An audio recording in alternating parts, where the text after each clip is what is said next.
could do.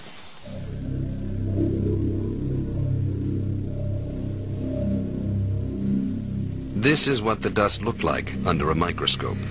A substance had been created that day that no one had ever been exposed to before. Everything in the towers had been pulverized and burnt. Windows, lights, computers, plastic, fiberglass tiles, and asbestos insulation. The dust contained more than 100 different compounds, some of which have never been identified.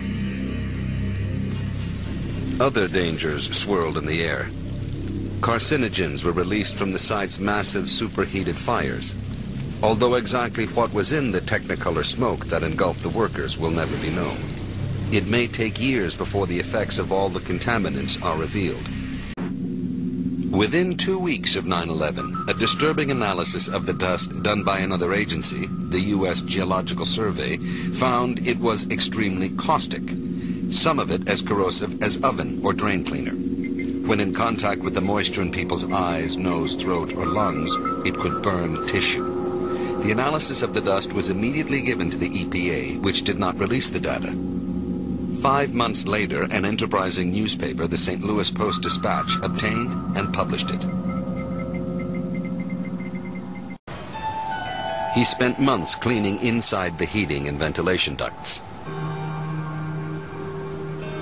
And with the sunlight, you could see the particles, tiny little particles of dust, and like little tiny small pieces of glass. And this we breathe in. No protection whatsoever, no respirators, no, nothing like that. Never given to us.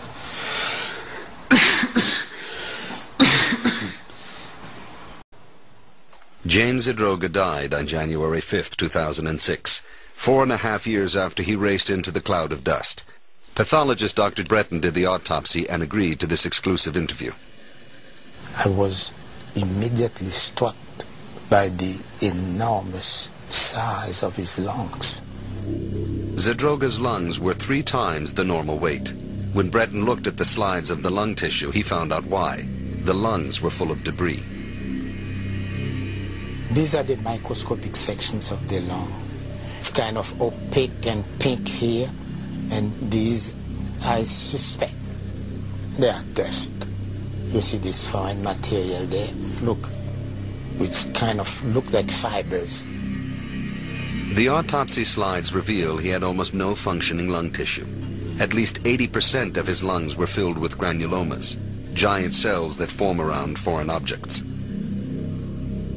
So that the person is actually being asphyxiated with his own lung, because his lung was being replaced by these foreign body granulomas.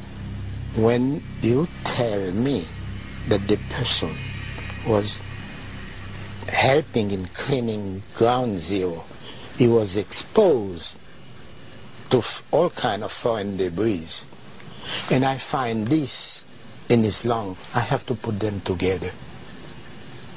For the first time, a death had been directly attributed to the dust at ground zero. But at New York City Hall, the mayor's office viewed the results as inconclusive. Even 5 years later, government officials are reluctant to admit the link between exposure at ground zero and illness.